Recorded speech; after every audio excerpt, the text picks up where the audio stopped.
Are you looking forward to schedule an Uber ride in advance? Then you're on the right video. Today I'll be showing you the step-by-step process on how you can easily schedule the ride in advance. First thing first, head over to your application Uber. Make sure you are logged in into your specific account. Once you have been logged in, click on Where to at the top of the screen. In the space, enter the pickup location and also enter the destination location that you want to go to. Click on Skip for now. Now if you want to reserve or schedule it, right here it says Going later, reserve a ride. You have to click on this icon.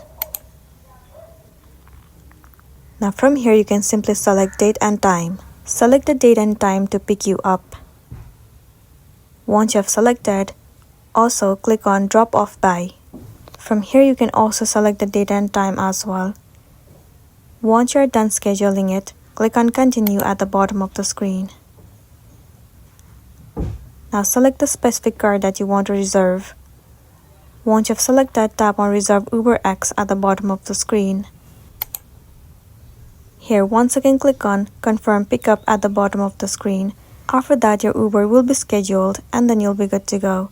So that's the end of the video. If this video really helped you, give it a like and check out our next tutorial. Thank you.